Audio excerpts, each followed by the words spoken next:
Bonsoir à tous. Le président Alassane Ouattara est à Lisbonne, au Portugal, pour une visite d'État de 48 heures. Le Parlement portugais a rendu un hommage particulier au chef de l'État ivoirien. Tijanaïma. À l'Assemblée de la République, c'est ainsi que se nomme l'Assemblée nationale du Portugal, le chef de l'État ivoirien devait rencontrer le président de l'Assemblée ainsi que les présidents des groupes parlementaires. C'est le président de l'Assemblée de la République, Ferro Rodrigues, qui a reçu le chef de l'État ivoirien à son arrivée au palais de Sibento.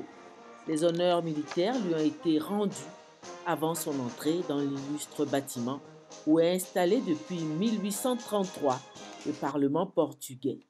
Le Portugal étant une monarchie constitutionnelle jusqu'en 1910, où un régime républicain a été installé. Le président de la République a signé le livre d'or de l'Assemblée de la République. La rencontre avec le président de l'Assemblée et les présidents des groupes parlementaires s'est déroulée longuement dans une des salles du bâtiment.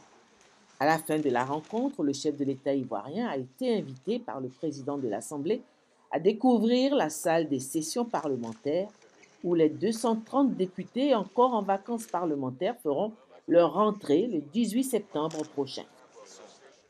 Ici, sur le sol ivoirien, le projet Eau potable pour tous, présenté aux associations de consommateurs par le ministre des Infrastructures économiques.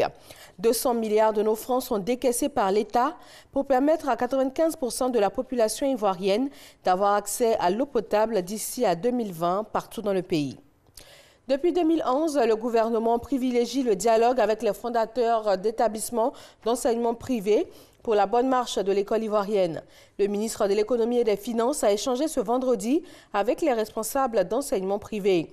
Il a recensé leurs préoccupations et fait le point des subventions de l'État dans l'enseignement privé. Plus de 88 milliards de francs CFA ont été payés ces 2 dernières années. La politique des logements socio-économiques initiée par le gouvernement ivoirien a suscité beaucoup d'espoir.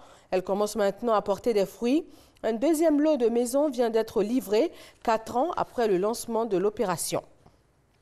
Au Togo, la commission des lois a commencé ce vendredi l'examen de l'avant-projet de loi du gouvernement sur les modifications de la Constitution.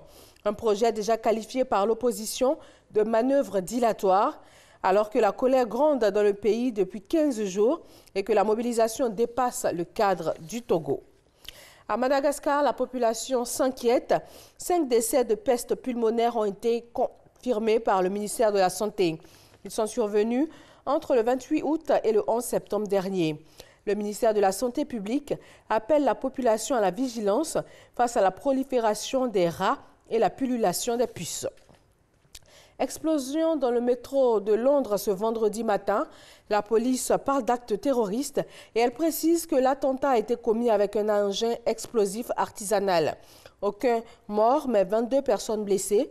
Le gouvernement britannique doit tenir une réunion d'urgence ce vendredi. Merci de nous suivre sur RTI 1. Rendez-vous à 20 h pour le journal.